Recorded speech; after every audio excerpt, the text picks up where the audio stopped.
sebelum kita belajar tentang kitab-kitab Allah Subhanahu wa Ta'ala, kita belajar dulu yuk tentang pengertian apa itu kitab.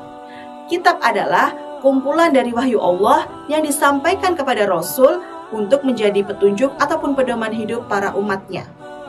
Seperti yang Kak Ella bilang tadi, bahwa kita sebagai muslim harus mengimani kitab Allah.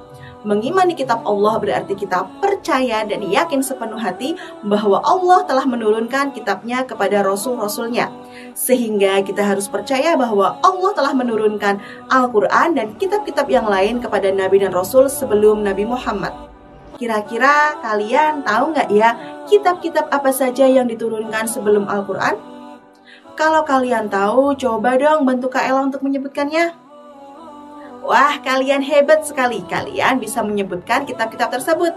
Kitab-kitab tersebut adalah kitab Taurat, Zabur, dan Injil. Kitab-kitab tersebut mempunyai kesamaan dengan Al-Quran. Kesamaannya yakni sama-sama membahas tentang tauhid dan perintah kepada manusia untuk menyembah ataupun beribadah kepada Allah Subhanahu wa Ta'ala. Nah, sekarang kita bahas kitab-kitab tersebut satu persatu ya adik-adik. Kitab pertama yang akan kita bahas yakni kitab Taurat. Kitab Taurat diturunkan melalui Nabi Musa alaihi salam untuk menjadi pedoman dan petunjuk pada Bani Israel. Kemudian kitab ini diturunkan dengan bahasa Ibrani, yakni bahasa keseharian para Bani Israel. Kitab ini berisikan tentang akidah serta syariah yang ditujukan kepada Bani Israel. Lalu kitab ini juga menegaskan akan datangnya Nabi Muhammad SAW sebagai kunci para nabi dan rasul untuk menggantikan dan menyempurnakan ajaran-ajaran sebelumnya. Di dalam kitab Taurat secara umum isinya sama dengan yang ada di dalam Al-Quran, yaitu berisi perintah maupun larangan. Larangan dan perintah yang terkandung di dalam kitab Taurat disebut sebagai Ten Commandment atau 10 perintah Tuhan yang menjadi inti ajaran dari kitab Taurat. Adapun isinya adalah sebagai berikut. Yang pertama, bersaksi bahwa tiada Tuhan selain Allah. Yang kedua, tidak boleh menyembah berhala dan hanya Allah yang boleh disembah. Yang ketiga, tidak boleh menyia-nyiakan penyebutan nama Allah. Yang keempat, menyucikan hari Sabat atau Sabtu sebagai hari untuk beribadah. Yang kelima, perintah menghormati orang tua. Yang keenam, larangan membunuh manusia. Yang ketujuh, larangan berzina. Yang kedelapan, larangan mencuri. Yang kesembilan, larangan menjadi saksi palsu. Dan yang terakhir, larangan mengambil hak milik orang lain. Apakah kalian tahu bagaimana kisah Nabi Musa alaihissalam dalam menerima kitab Taurat? Nabi Musa alaihissalam adalah nabi atau rasul yang terpilih untuk memberikan petunjuk kepada Bani Israel dan membebaskan Bani Israel dari kekejaman Raja Mesir yakni Raja Fir'aun.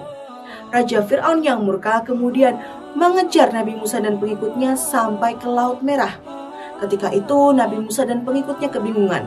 Lalu Nabi Musa atas izin Allah menghantamkan tongkatnya ke Laut Merah dan Nabi Musa serta pengikutnya bisa melewati Laut Merah tanpa kapal ataupun perahu.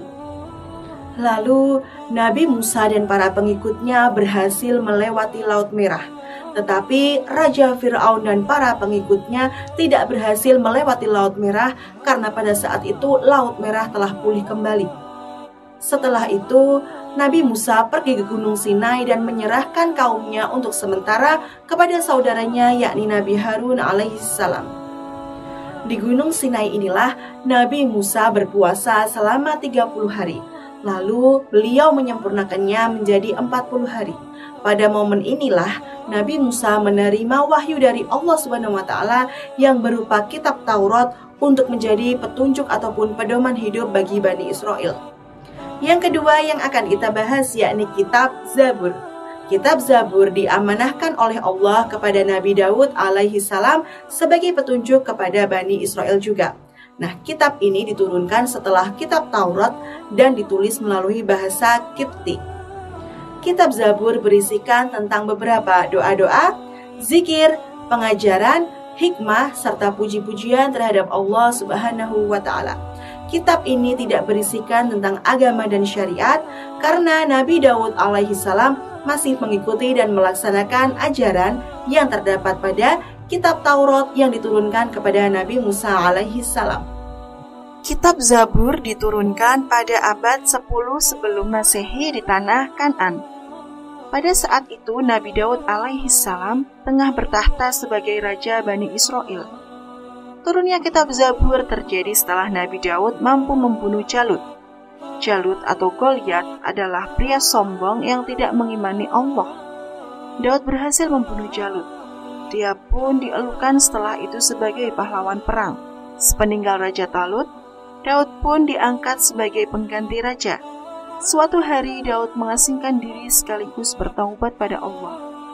Dalam pengasingannya, Daud memperbanyak lisannya dengan memuliakan Allah dengan bertasbih. Lalu dia diangkat sebagai nabi dan diturunkan padanya kitab Zabur dari Allah saat memuliakan Allah dengan bertasbih. Nabi Daud diberikan kemudahan Allah untuk menguasai isi kitab Zabur dan mendakwahkannya. Bahkan Nabi Daud sering menyelesaikan bacaan dalam Zabur tatkala mempersiapkan pelana kuda. Kisah ini diceritakan Nabi Muhammad dalam sabdanya, "Pembacaan Zabur dimudahkan bagi Daud. Dia sering mengarahkan agar binatang tunggangannya diletakkan pelana dan mampu menghabiskan bacaan Zabur sebelum pelana siap diletakkan. Dan dia tidak akan makan selain hasil dari kerjanya sendiri." Barakallah. Hadis riwayat Bukhari. Yang ketiga yakni kitab Injil. Kitab Injil ini diberikan oleh Allah kepada Nabi Isa alaihissalam.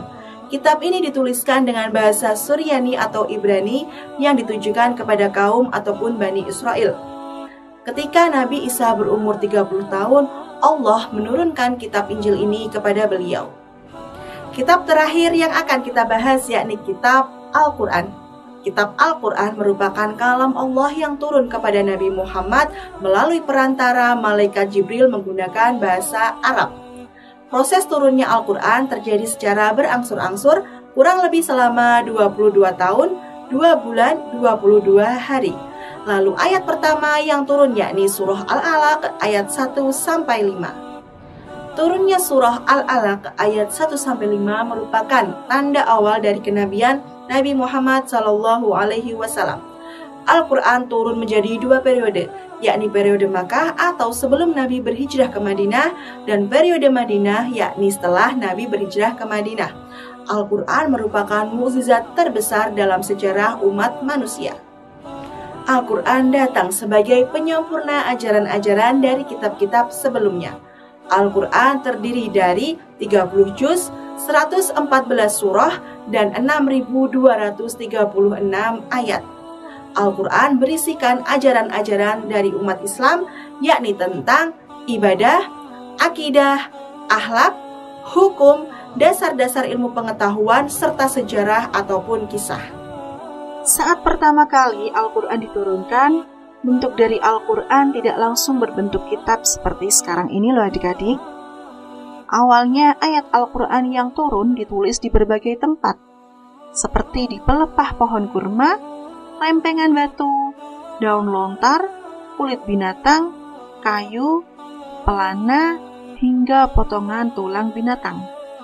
Tapi setelah Rasulullah SAW wafat, dan banyak para penghafal Al-Quran yang gugur dalam perang, menimbulkan kekhawatiran akan hilangnya Al-Quran.